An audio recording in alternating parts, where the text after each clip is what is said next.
Summer is here, which means we all want to look and feel our best. A GLP-1 may be right for you. Visit orderlymeds.com to learn more about which GLP-1 you could be eligible for. Getting started is fast, easy, and happens virtually through telemedicine from licensed professionals. Check it out for yourself. Go to orderlymeds.com/podcast. That's orderlymeds.com/podcast. Taking care of yourself feels great. Compounded medications are not FDA approved. Eligibility required and determined by a licensed provider. Individual results may vary. See website for details. Welcome, food fans, picky eaters, the flavor curious, and everyone in between. Nothing makes good food better than good conversation. And your table is ready.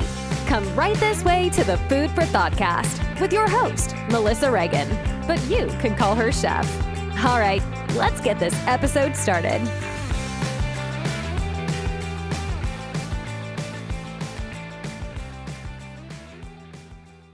Hey there, food fans. Welcome back to the Food for Thoughtcast with me, your host, Melissa Reagan. Today, I am joined by Brittany Miller, the CEO of Manchester Farms. Hi, Brittany. Hi, how are you? I'm so doing happy fantastic. to be here. Yeah. How about you? How are you doing today? I'm doing great. It's a beautiful day here in South Carolina. It's not too hot, not too humid. So what part of South Carolina? I'm in Wake Forest, North Carolina. Oh, so you understand humidity. Yeah, yes. Columbia, South Carolina. Oh, okay. It's Right. known as the right across the border. famously hot city. It's on a hill in the state, and the air just gets stagnant some days. So we're famously hot. You're closer to the hot, angry thing that makes the heat. Yeah. You beat me to it. I always do a little bit of a weather check-in with our guests. I always want to know where you're at and what the weather is today, but it is a wall of gross outside here. I think it's just hit 90. It's disgusting. And still, and high humidity, still air, and hot weather is, you chase the indoors when you have to at this time of year. 100%. You really get to know every nook and cranny of your house really, really well. You find those little last minute projects that you didn't want to do, and then you finish them this week. I'm originally from Dallas. I've been in North Carolina for 2 years, and I'm about to go back to Dallas. And in Dallas, the heat is worse, but the humidity is non-existent. It's dry. Yeah. And as much as people, it's usually pretty windy. So as much as people want to be like, oh, it's a dry heat. I'm like, yeah, it's hot. It's like Satan's armpit. Whatever way you want to pretty it up is fine, but they're already in the hundreds over there. So, for sure. Well, Brittany, I always ask every guest, what was the most amazing thing you ate this week? So we are just coming off the Fancy Food Show, which happens in New York City every summer. And we were trying to find a spot to watch the FIFA games. I learned that's how they all say it now. I learned more about soccer in the past week than I've ever known before, but I love it. Yeah. We all become an expert when the World Cup's around. Right. But it's so interesting. It's great to watch the world come together and also to see how many people had this misnomer about the US, 100%. And everybody that we talked through all over the city, they're just like, y'all are just wonderful people. And we're like, don't listen to the media. They're playing us wrong, doing us dirty. But anyway, so we went to this little cafe that had a beautiful, bright watermelon salad that had feta, sweet Thai basil, and I've had that before, sometimes with balsamic, but the fun ingredient this time was this little itty bitty kind of brownish red olive that added that salt and savory dish to a sweet. And I loved it so much. And my husband doesn't like watermelon, but he ate the whole dish. And so we're going to try and remake it this weekend and see if we can do it justice. He doesn't like watermelon? It's the melons cause an irritation in his mouth, his tongue to get itchy, so he gets some allergic issue. That's valid. I was gonna say if he just doesn't like melon, that should have been covered in premarital counseling because that's a red flag, sir. I had to give up gin because of him because he's allergic to those whatever the berry is, the juniper berry. Juniper berry, yeah. Oh, so, I don't think I could go on. A gin martini is my favorite. Yeah. So we at the show we were next to this family that had an olive oil line that's a single grove, single grape, the Calisteliago, whatever olive, and she turned it into a gin as well. She did a gin brine. So she served martinis at the end of the day of the show, the last hour. Girl, I drank those martinis. Sorry, Matt. So I don't do it often. That sounds amazing. Yeah, it was so good. So good. I know there's something about being in New York where you need a fancy drink too. Yeah, for sure. I had a beautiful cucumber vodka drink with cucumber vodka. I was like, how have I never known there's cucumber vodka out there? I didn't know this. Who knew? So, yeah, I'm a wine drinker, but, when you're in the big city, you got to taste the fancy stuff. You have to be a little bit fancy sometimes. It's good to be fancy. I love fancy. Yeah.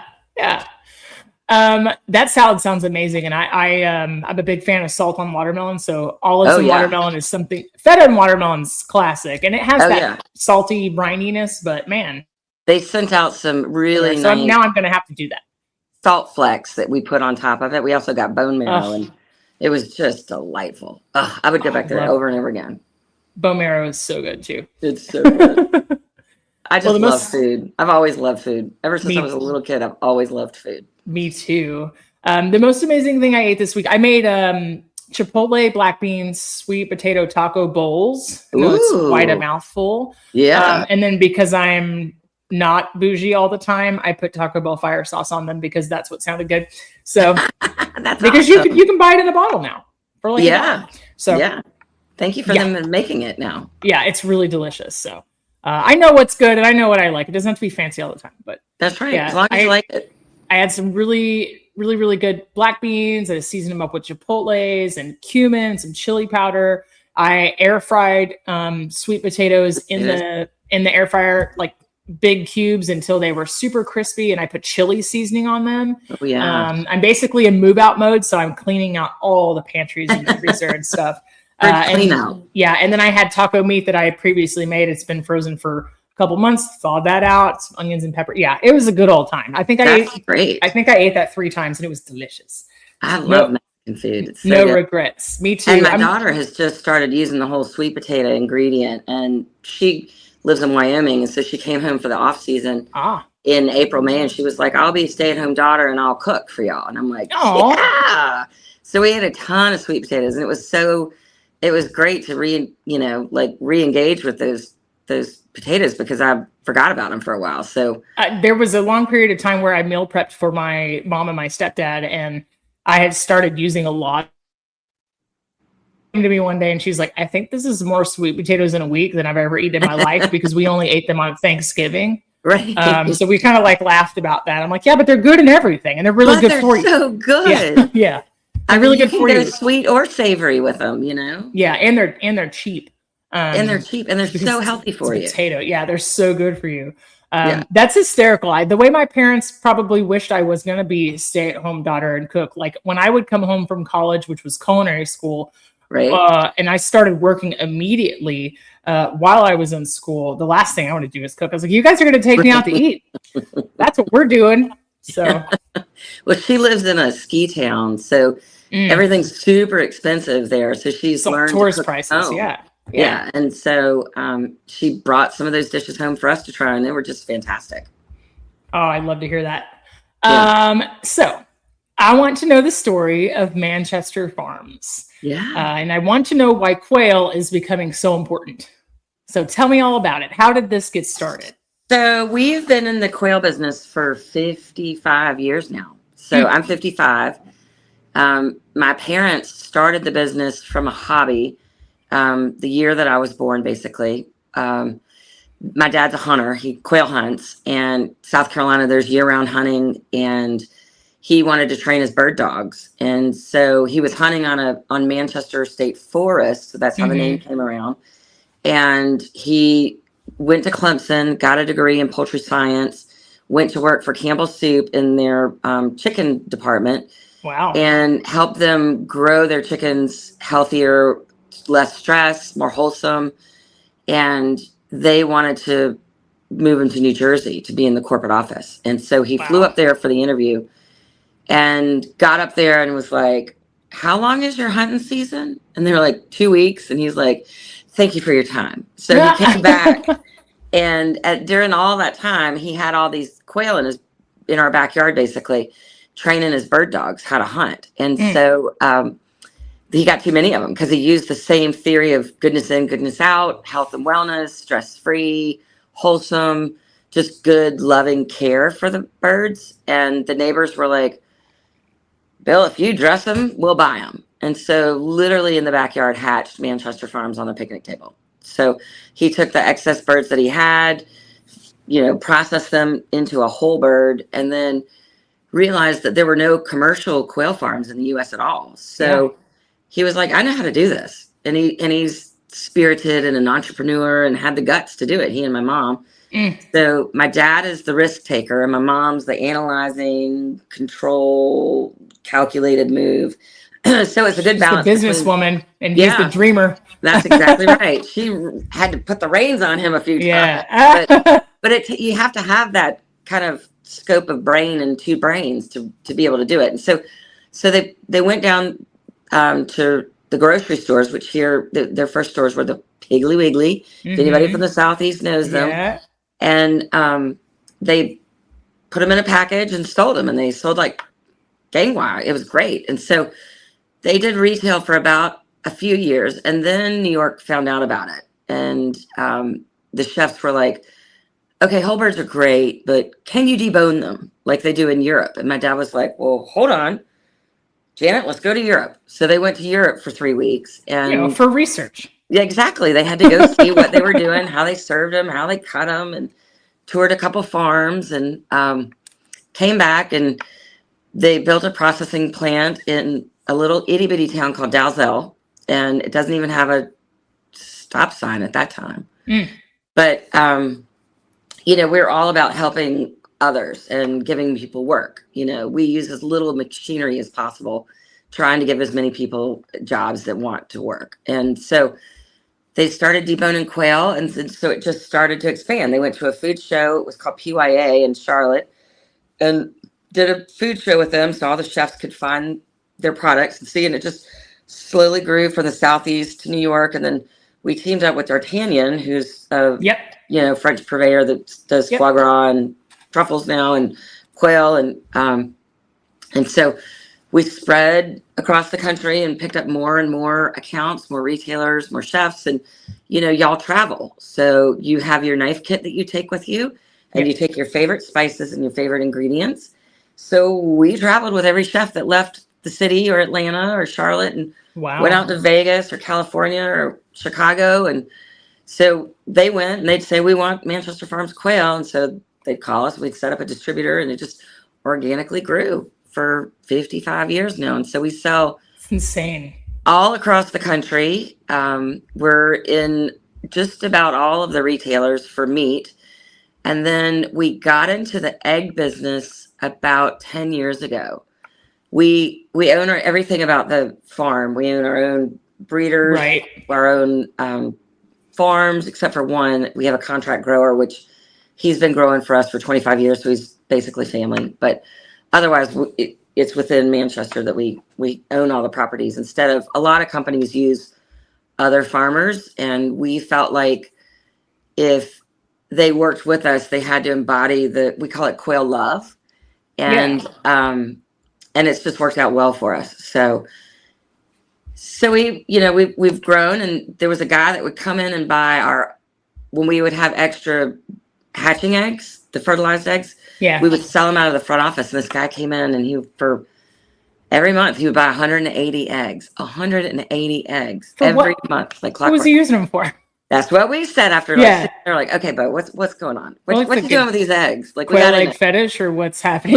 Right. He said he has dogs, and his dogs have allergies, and he researched all natural ways to prevent allergies. And quail eggs, if you feed a dog 1 quail egg a day, they don't have allergies. He said they don't scratch at their paws. They don't have diaper issues. Wow. The coat on their fur, their hair was wonderful. So then we were like, it must have something to do with the specific, like omega-6, omega-3, something that's something that's inherent in quail, but not chicken. Yeah, because most dog food's made with chicken, and a lot of dogs have chicken allergies. Exactly. Exactly. So we did a lot of research. We looked on the internet, health benefits of quail eggs, and you're gonna be amazed. We had no idea that there were thousands of studies of what these little eggs could do for people and dogs and cats and reptiles. And basically it's the superfood of the egg category. So it's got all Insane. of the amino acids, complete Bs. It's got choline, lysine, DHA. Wow. It literally, whatever your body is deficient in, if you eat these eggs every day, you will heal from the inside out. And even humans will reduce their allergies. I've had people tell me that a guy was colorblind and he ate quail eggs. No. And his color came back. That's insane. So, there's also a biblical story. You know, quail, our breed is called a pharaoh quail from Egypt. And we're certified kosher. So we had the rabbi come down from the Orthodox Union in New York, and he started crying on the farm. He was like, "You literally have the holy quail." And I'm like, "What? How do you know?" He's like, "You can tell by their toes." And he was like, "You have the birds from Noah's Ark." And I'm like, "That's awesome." That's crazy. And so there was a Japanese emperor that got sick like 3,000 years ago. And his doctor said, if you eat quail for 30 days, you'll be healed.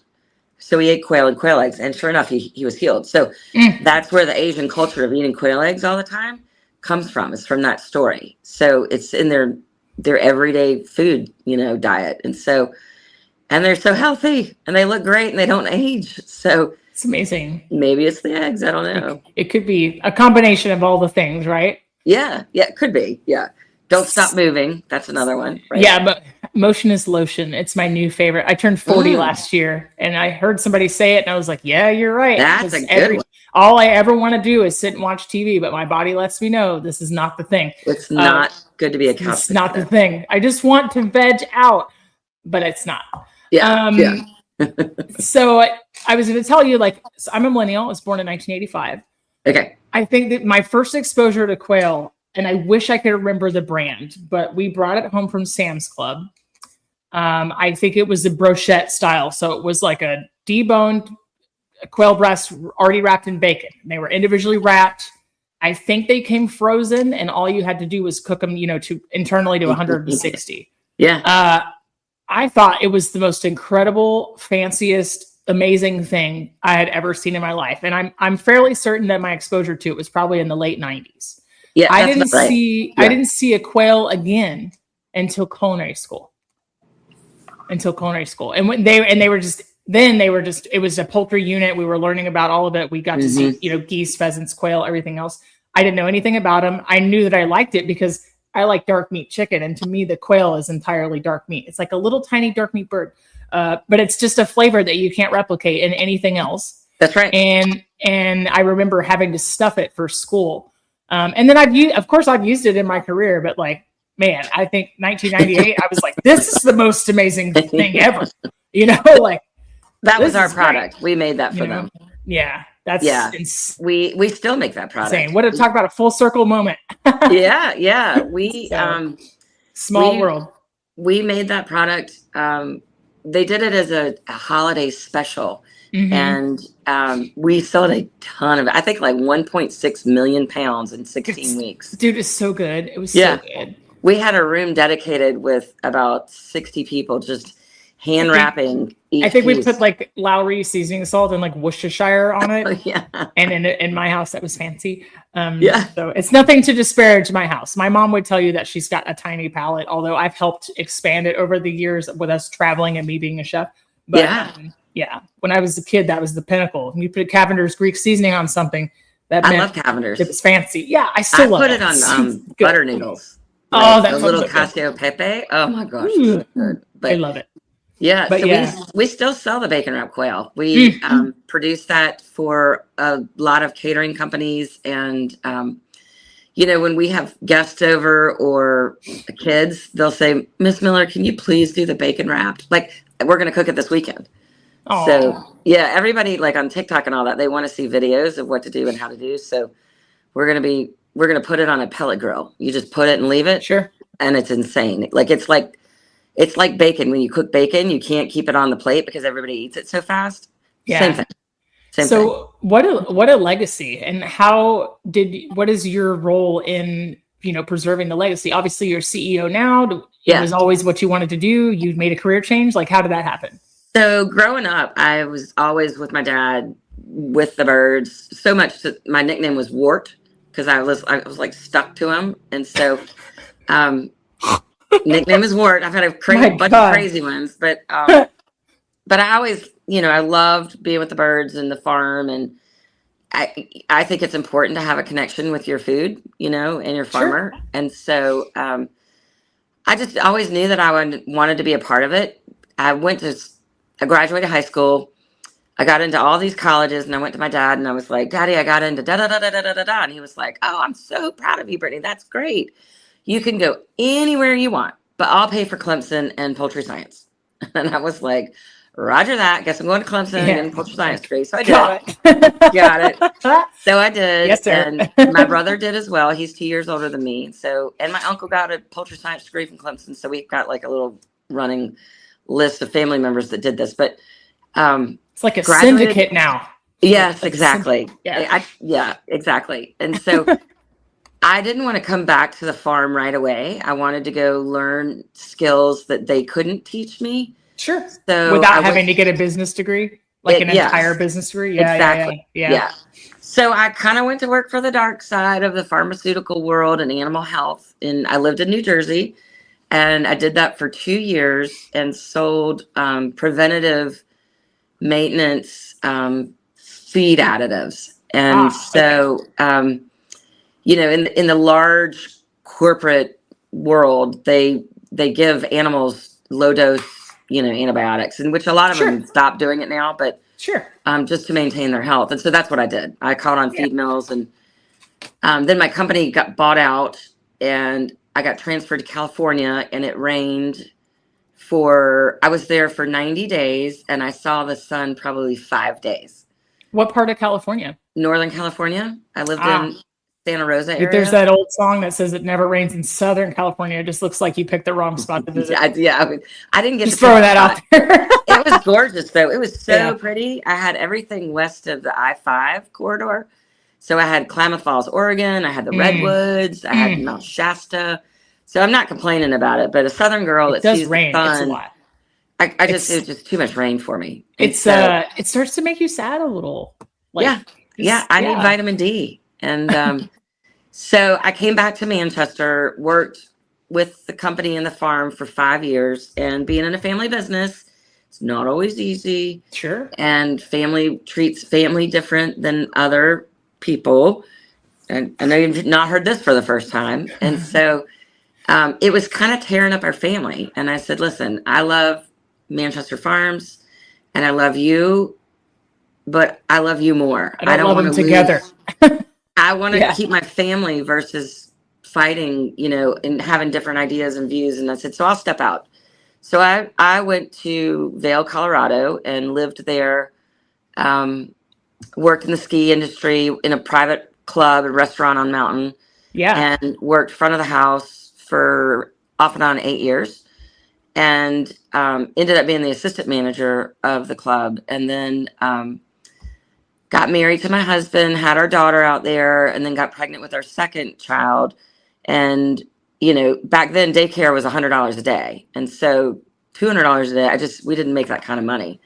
So I called my dad. And it hasn't gotten any better. It's not gotten any better. It's not. And we worked alternate shifts. Like I worked nights and he worked days, and we still had to have childcare. And so daycare hasn't gone down and wages haven't gone up. That's exactly here we are. That's exactly right. Unfortunately. Yeah. And so called my parents to tell them that we were having a baby, and my dad was like, I'm glad. I said, we're ready to come back. And he said, good, because I'm in the hospital. I've survived my 5th heart attack and a stroke at that point. And said, that's okay, just oh, by the way.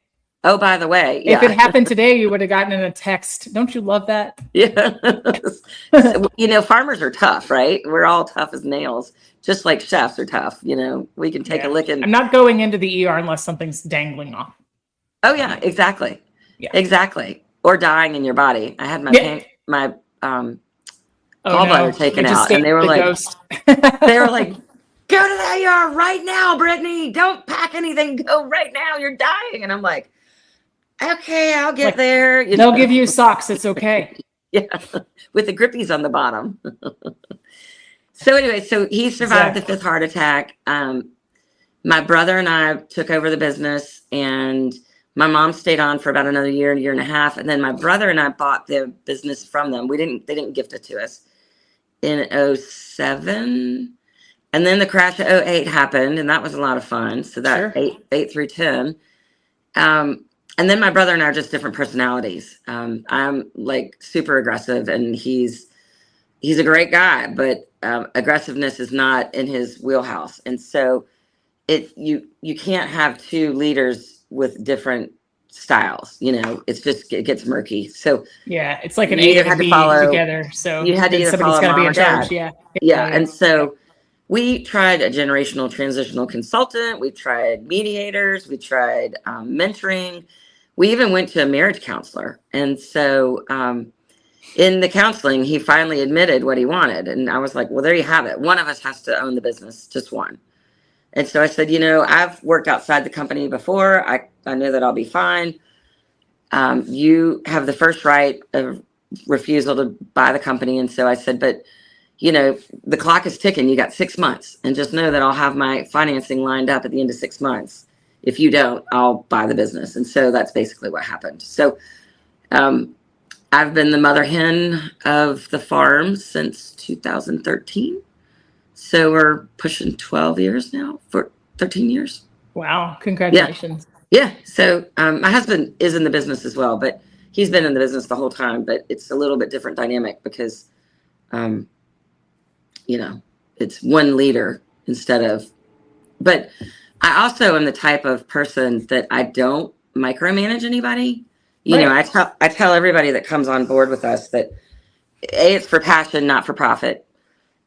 B, your actions, choices, and behaviors tell me if you want the job or not. I can't make you do anything. You got to have to want it, love it, own it, do it. I'm not going to micromanage you. Held hostage, and if you don't want to be here, you're going to make my job really hard. So just tell me you don't want to be here, and we'll. And I even tell people, if this is not what you want to do and you're not happy, I'll help you find another job somewhere else. Life is too short not to be happy. I always tell people, you go find your happy place because apparently it's not here. Yeah. So I don't micromanage anybody.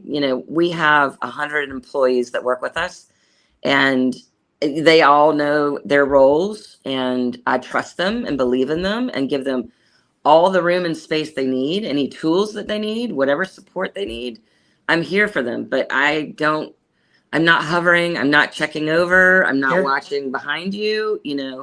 I trust you. And until I know that there's an issue, then we all work independently, and everybody's pretty happy about it. So it's like nice. Their own little businesses within their own little unit of what they're responsible for. Well, that's what they need. You have to empower people to own what they're responsible for. Yeah. To own it from beginning to end, because otherwise you're going to have to come behind it. And there's a lot of pride in that, and a lot of respect. Yeah. And so when I give tours, I'm a hugger, and I go around and I say hello to everybody by name and look them in the eye and give them a hug. And I love that. And so we do this an audit called SQF, which is a labor intensive 3-day audit. And the auditors come by and they do, they interview we call them flock members, because quails are raised in a flock. And that's adorable. Yeah. And so they'll interview our flock members and for like social responsibility and stuff. And he's like, y'all always score the highest. And I said, well, it's because of the quail love. I mean, you just, when somebody dies, like we have families that have been with us their entire lives. And so now these women, their kids and their grandkids, and their nephews and the aunts and uncles, we're all one big family. Yeah. And so one of the matriarchs of our farm, one of the ladies that's been deboning with us for 55 years, she passed away. We basically had shut down. So we could all go to the service and honor her and celebrate her. And so it's, farming's not easy, but if you are surrounded by a bunch of courtesy and respect and kindness, it sure does make it fun. Right. Yeah. Yeah. That's incredible, man. Like that's really amazing. Like, man, what a thing for you to get to be a part of and to lead. That's just incredible. And did you ever think when you were a kid, like, what did you originally want to do? I wanted to be a marine biologist. Oh my, what a change. Yeah. I love the ocean. The ocean and I are one. So when I get a chance to get away, I get in the salt water, and clear salt water usually. So I love just to watch the fish and dirty how they myrtle. Not the dirty myrtle. You know? As a kid, we used to go there, and I would pick up all these shark's teeth. And then as an adult, I'm like, there's a bunch of shark's teeth on the beach. So you know what's in the dirty, murky water? There's sharks out there. Sharks. Yeah. Me and the ocean don't get along. I'm terrified of it. Are you? I want to be on a cruise ship above it, or I'll sit on the beach.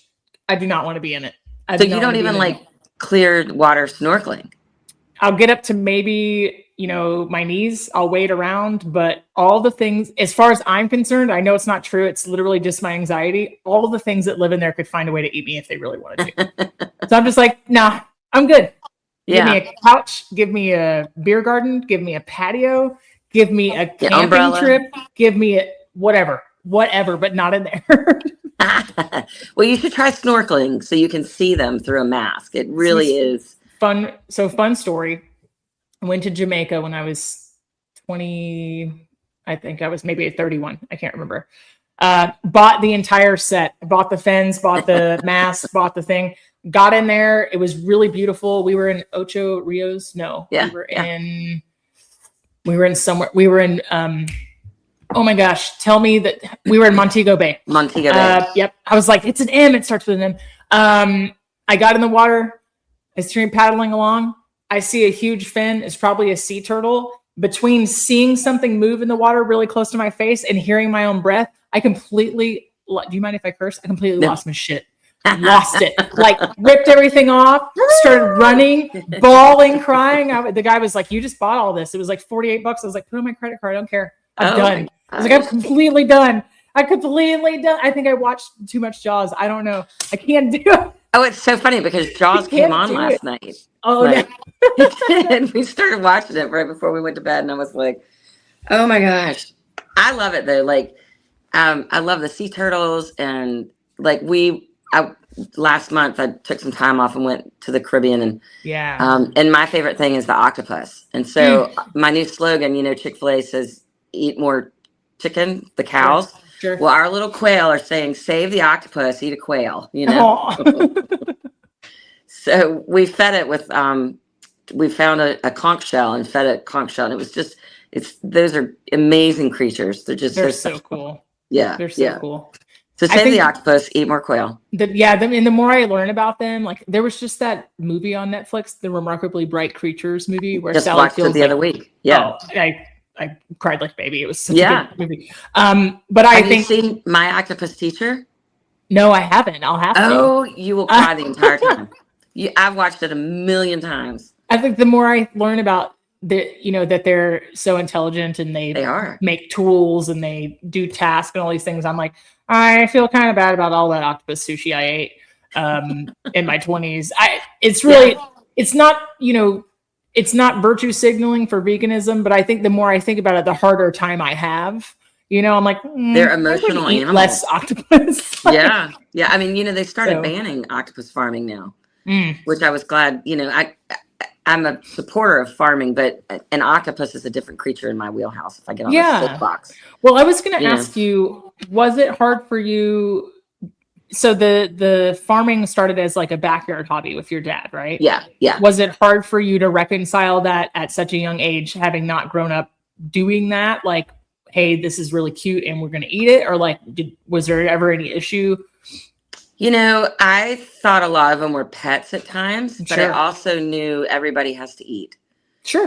And what a better way to celebrate an animal's purpose in life, Well, like using the entire animal, being really respectful, not being wasteful, being sustainable. Like, I get that. I like that approach of conservation, right? Yeah. Like, I think I was going to tell you that I follow this influencer that does button quail. With the little hats and stuff. Yeah. Oh, they're so adorable. And I have a really bad habit of naming tiny animals that don't even belong to me, and kind of anthropomorphizing them. Like if I see a squirrel outside, like I'll give it a little voice in the story. I can't help it. It's just like everything's Disney animals to me. But I also eat meat, so it's kind of like I really like to understand like what that experience is like. Like I'm not a homesteader. I've never been involved in animal husbandry. I didn't do 4-H in high school. So like, I just want to understand like what that experience is like, you know?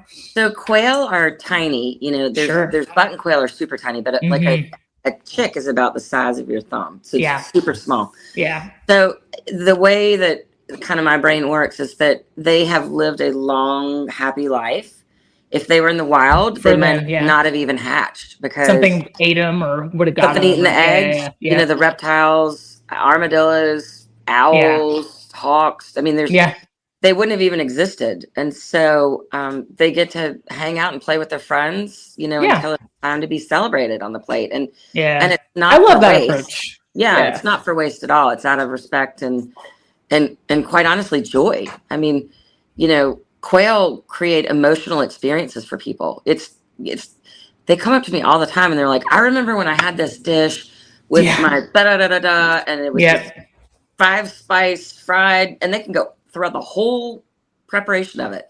Yeah. And nobody says that about chicken, right? It's I feel like you're right? Like, I feel like I can point to a couple of times in my life where I would have like a Cornish game hen.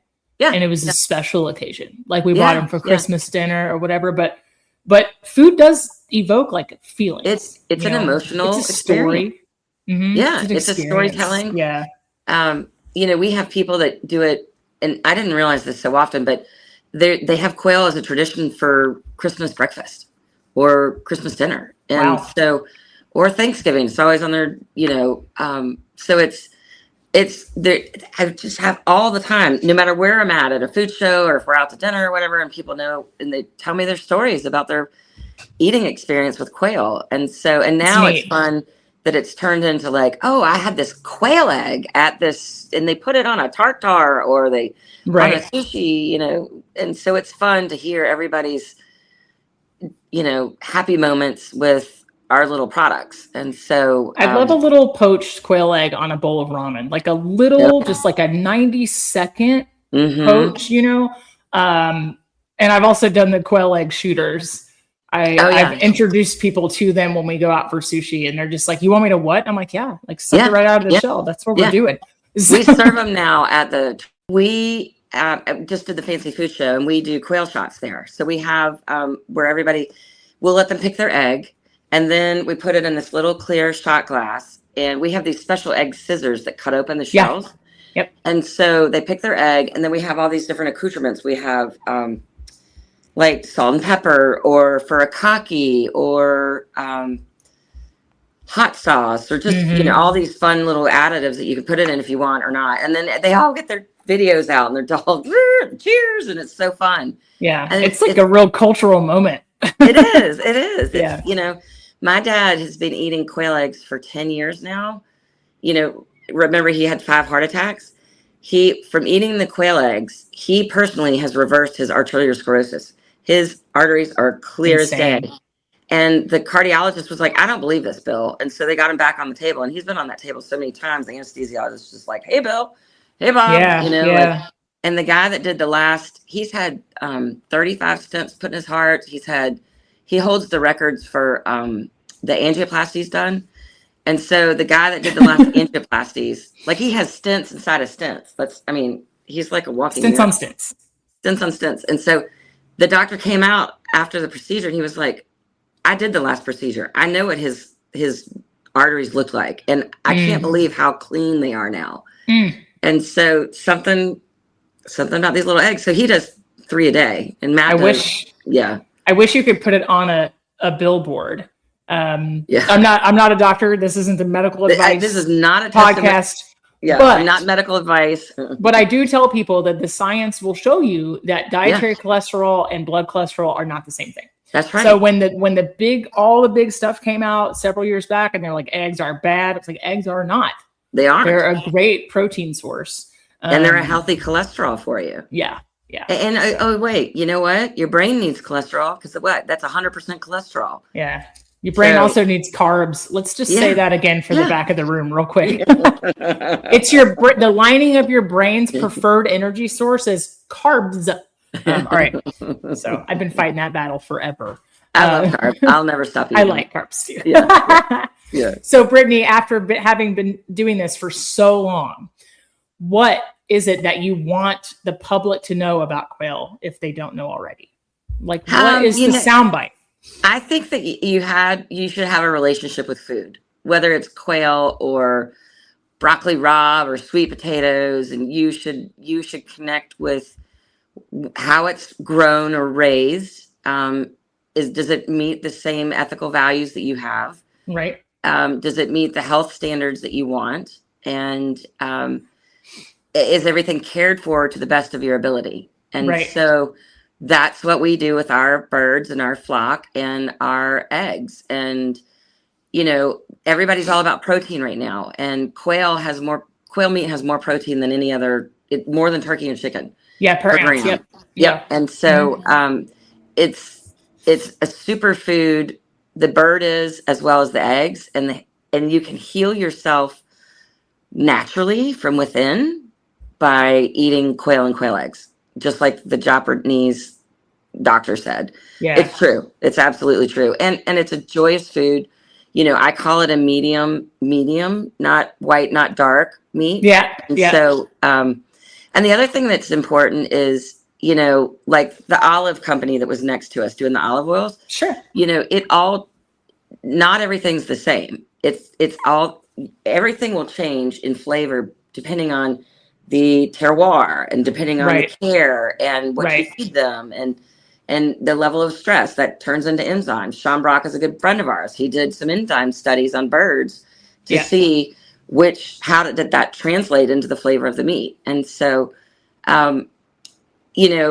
quail's are really dense, rich in proteins, minerals, and vitamins. And so if you're looking for an alternative, you're bored of chicken, save an octopus and try a quail and eat quail eggs every day to make yourself healthy. So what do you think keeps people from seeking out quail more often?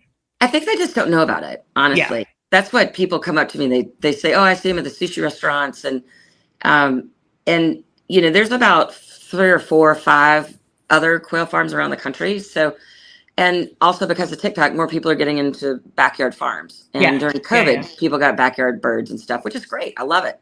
We don't ever want to, take the place of any local farm, but we are on the mainstream shelf. I think there's enough lanes on that road for everybody, right? Absolutely. Now, don't get me on imports because what they're sending across the borders don't meet the standards for US, but of course. So make sure you buy from a local US farm if you buy anything. So, but it's you can taste the care of a product that's been mistreated or run through the ringer. Yeah. Even on strawberries, when they've had temperature abuse or whatever. So or they've been gassed or they've been gassed. Not right. Yeah. I mean, it's so funny. There's retailers out there that call themselves all natural, but half their products are gas flushed to extend the shelf life. And I'm like, well, and just so all the listeners are aware, there's no regulation on labeling when it comes to something like all natural. It doesn't actually mean anything. You're right. Doesn't matter who puts it on their label for what. You can call a deodorant all natural. You can call a cleaning product all natural. There's no threshold that a product has to meet for you to call it all natural. Like it's just correct. It's just product labeling BS, which drives me insane because that hurts consumer trust. It does. It's so misrepresentation. Yeah. And so for somebody like me, so I've been in the food industry for quite a while now. People will often look to me for nutrition advice. They want to know how many calories something has. I'm like, hey, I'm not a registered dietitian. I'm not a doctor. I'm not a nutritionist. All I can tell you is what the science behind the food says, of which I got a degree, right? But I'm not a food scientist. I'm not, I don't have a nutrition degree, but I can tell you what's real when it comes to food and what's not. But the thing that bugs me is the people who make the labels misleading. It's like, hey, grocery prices are super duper high. There's already a lot of nutrition misinformation out there. And now you're asking somebody to either spend more money where it's not necessary, or you're not giving them a quality product when they're struggling to feed their family already. That drives me bananas. It drives me nuts. I had this conversation. We talked to Wayne Swanson from Swanson Family Farms in Middle Georgia just last week. and he was talking about cattle ranching and talking about the differences between grain finished and grass finished, and like what all the labels really mean and everything else. And he was saying that it's much like you're talking about with the quail, right? Like taking care of the cows, making sure that they're not stressed out, feeding them really quality ingredients and everything else, saying that people can really taste it in the finished product, but that there's so much mislabeling and misunderstanding out there that people don't seek out.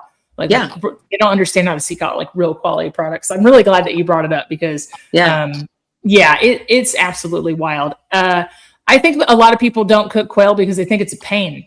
They're like, it's so easy. It's so like, like maybe there's just a misconception, I think, about how much labor it takes. Well, with Food TV Network coming on board and Top Chef and all that, and everybody, like HelloFresh and sure, they're becoming more home chefs, which is great, which I love because there's a lot of fun in the kitchen, Yeah. And we have a retail product we've made it easy, basically bulletproof.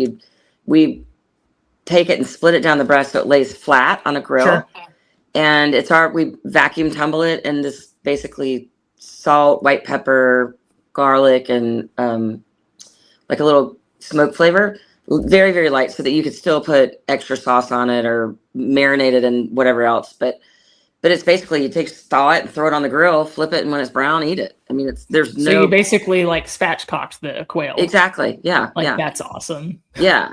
And of course we do have deboned. We have boneless breast, boneless legs, boneless meat, for the more adventuresomes. But on the simplest format, you just thaw it and grill it or throw it in the air fryer or throw it in the oven. It's just, and the bacon wrap product that you tried, it cooks from frozen. It's like bonkers easy. It's so good. And you look like a rock star too. I know, right? You're like, I guess I made this, So it's, we're each day we try to get on more retail shelves. And of course we ship online anywhere. You can buy our eggs at Costco. We're in a red package. There's another one that's not red that, just red is right. So,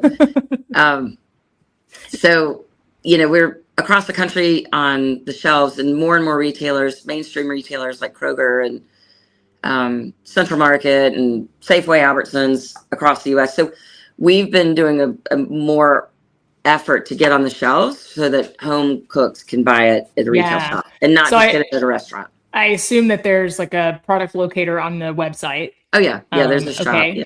Yeah. And then is there social media for everybody to find? Okay. It's typically Manchester Quail, whether it's Instagram or Facebook or TikTok. We have some YouTube videos out there. Not many. I'm a farmer. I'm not a TikToker. A social media manager? Sure. Yeah. But everybody's like, they want to know more, Brittany. And I'm like, all right, fine. So this weekend, give the people what they want, Brittany. I know, right? So I'm not very good at being on stage. I'm more of a behind the stage, get it done kind of girl. But you and me both. Yeah. So we're going to do a little fireside chat this weekend and give it a go. And then we're going to get my dad on it and let him talk about his funny stories and just share, everyday life with us a little bit more. So you could do it all in a day, right? Like you could have you could film 10 5-minute videos and you could drop them over 2 months and you'd be surprised. Like you just get hit after hit after hit after hit. Really? Record it all in one day. Yeah, record it all in one day and then just schedule them. That's a great idea. Drop on social. So we did do over Memorial Day weekend, we did some cooking demonstrations. And of course, I'm a farmer. I'm not like a published, a producer or anything. So I've got this little stand that I use to put the camera on and kind of, but the angle wasn't right. And I was like, oh my God, I gotta go to TikTok school somewhere so they can teach me how to do it. I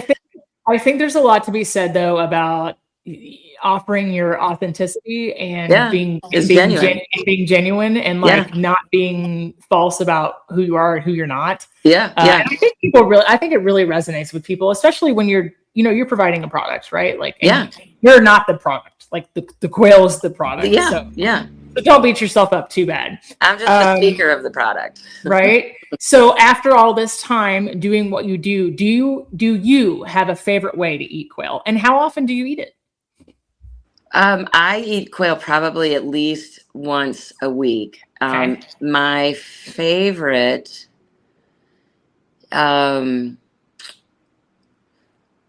I think the bacon wrap quail is my favorite. Honestly, that's my go-to. Yeah. It's just so easy. And who doesn't love bacon, right? Then if that's the second way, I'd probably say is we do a quail piccata, where we bread and pan sear. It's like a veal piccata or chicken piccata. Yeah. But you use a boneless quail breast instead. In fact, I think we're going to make it this weekend. It sounds so good. And then my absolute favorite is deviled quail eggs and pickled quail eggs. Beef pickled quail eggs. So I got a bunch of them. But I have big, clumsy hands, man. The quail eggs give me problems. It's the peeling. So here's the thing. So this is what's different about us and our farm. So we hand pack everything. We don't do mechanically packed. We hand triple sort, grade, and all of ours, the tip of it faces down, and there's an air sac in it at the top that floats to the top. So when you peel our eggs, you boil them for 4 minutes in boiling water with either salt or vinegar or baking soda. Sure. And then soak them in an ice bath for like 2 or 3 minutes. Yeah. But light running water. I roll the eggs on their side, and then I start at the top where the air sac is, and I do a little channel down one side of it, and then it peels off like a banana peel. Got it. So you're saying that you're going to put them tiny side down. You're going to store them that way so that the air bubble moves. Yes. And then when you start peeling them, then the air bubble is at the fat end of the egg. That's correct. Yes. Okay. So we have a tray it's a trifold tray that we pack all of our eggs in, and it protects them in transport, but it also cradles the small end. And the other farms that do mechanically pack, they have them sideways, up, down, all around, and so there's no uniformity to it. And we're neurotic about they're like saving time, and there's no love there, right? There's no love there, we're neurotic about best, best show. And so just that simple step makes our eggs easier to peel, and you can peel them really quick too. If you got a room of 20 chefs together and you ask them what's the best way to cook and peel hard-boiled eggs, you get 20 different answers. I think like that's a really valuable piece of information, because I got big dude hands. And, I'm a lady, but I have dude hands. And so because I work hard with my hands, and I'm like that's why I don't do cake decorating, because it's too tedious. Too tiny. Like throw an onion in there, They do have semi-automatic egg peelers on Amazon for like $30. And we have a few of them that, like, if a chef's doing an event and they want to do, and you need like 100 of them, 300. It'll peel 300 in less than an hour. You just put it on this little roller, and it rolls and peels it right off. That's insane. Yeah. Does it work for big eggs too? I don't use big eggs. It's a quail egg peeler. It's a quail egg peeler. On Amazon. Okay. Yeah. Well, I know what's going on my wish list, Brittany. Yeah, I'll send you a little care package too, and you let me know what you think your favorite. So in our favorite, we do a quail love care package, and it's our semi-boneless quail, which has been brined. I'll send you some natural Thank you products. So much. That's so try kind. it without it. It's our boneless breast and then bacon wrap quail. So those hit my high notes. And the semi-boneless are just so easy. They're just so easy to use. You can stuff them. You can bread them, fry them. I love to do it over a mushroom risotto, like a quail confit. Use some duck fat and just cook it in. In fact, we're working on doing a fully cooked product, because we only serve raw product right now. And so many people have asked for a fully cooked option. Heat and serve. Yeah. Yep. So we're looking at doing a sous vide, confit quail and duck fat. So that sounds ridiculous. I can't wait. It's going to be so good. So for everybody out there listening who doesn't know, duck confit, really, really classic dish. It's usually a thigh and or a leg, or like the thigh quarter. And it's duck that's cooked really slowly in its own fat. It never crosses the temperature of boiling. So really, really low and slow. And it breaks down. The skin gets really crispy, and it breaks down the meat, makes it really tender. The reason she would use duck fat with quail is because quail doesn't have its own. It's not fatty. It's not fatty. It's a very lean. It's very lean. So there's no fat at all. In the business, we call that larding a meat. That is to say, adding the fat back in. So yeah. I love it. Oh, it sounds so good. Can't wait. Man, it sounds amazing. Brittany, I've had a blast talking today. I hope you have a wonderful day. In a couple weeks, this will drop. We'll tag you in all the things, but stay right there after we stop recording and I'll holler at you. For Brittany, I'm Melissa. This was the Food for Thoughtcast. Thank you for joining us. That's a wrap for today. Until the next episode of the Food for Thoughtcast, make good food, eat good food, share it, and be kind to one another.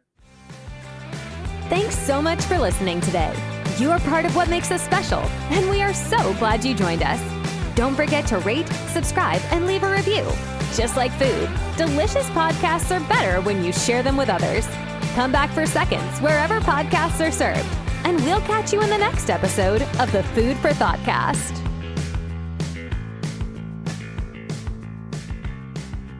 You can find us on Facebook and Instagram at the Food for Thoughtcast or at www.foodforthoughtcast.com, where you can link to all podcast players, or you can send us an email at foodforthoughtcmc@gmail.com.